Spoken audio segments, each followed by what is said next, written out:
Hi, I'm Sarah from The Upcoming. Such a pleasure to meet you virtually. Hi, Sarah. Nice to meet you.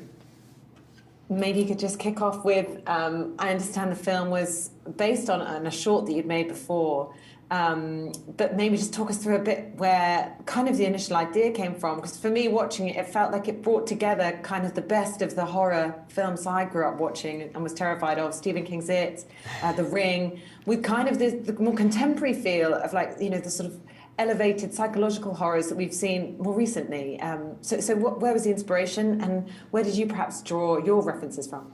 Right. Yeah. Well, first of all, thank you very much. I also, I think, grew up with a lot of those references and loved Stephen King growing up. I read everything. I really wanted to sort of investigate kind of this stuff that we're all walking around with inside of our heads, whether it's traumas, big or small, or anxieties, or our fears, and then the ways that we sort of mask all of that from the world. And I wanted to take that and kind of pair it with an exploration of what it might feel like to have your mind turning against you, and not being able to really trust your own reality or your own perception. And I had a lot of films on my brain, like while I was making this. Todd Haynes' Safe is a film that I love dearly, and the way that it places you in the anxiety of that character and doesn't let go. Rosemary's Baby, the feeling of being gaslit, of people not believing you, of telling you that you're wrong, that you're hysterical, was something I was thinking about. And then certainly, there were elements of Japanese horror that were on my brain. A specific one that comes to mind was Kiyoshi Kurosawa's Cure, and the way that the nightmarish atmosphere of that film and the way that it's kind of paired with an investigative angle, that was kind of on my brain as well. And you've managed to assemble like a really fascinating cast, but in particular, I have to, talk about Sosie Bacon.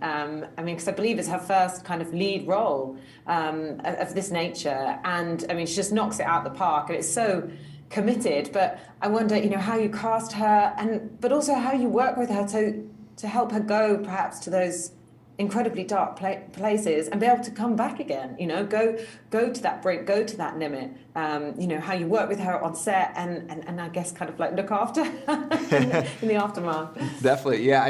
Sosie is such an extraordinary actress.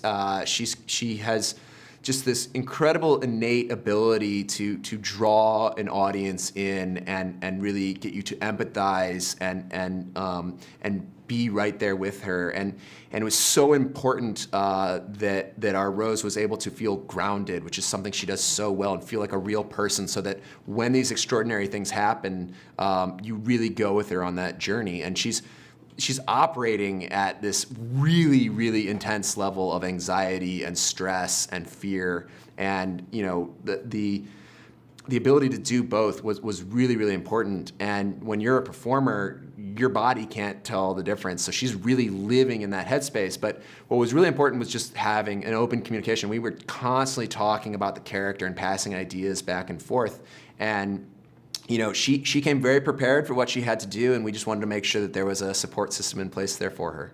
And I also just wanted to talk about kind of the tools that you use. Like, there's a real tangibility to the kind of visuals that you use that, I think perhaps we rely too much on CGI in films nowadays, that just makes it scary on another level.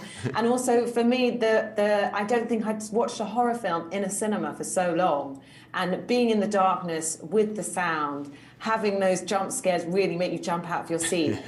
So the importance of having that cinematic experience as well to really appreciate the horror elements. Yeah, definitely. Myself and my collaborators worked very, very hard to build a really specific film language that would really, place you in the film in a very specific way, both either in the character's perspective or experience, but also this like creeping kind of evil sense of omniscience was something we wanted to bring into sort of the craft of the film. And then it was also about, sound played a huge role in that as well, about making sure that, that the sound felt really unique and unsettling and was placing you in this off-kilter place.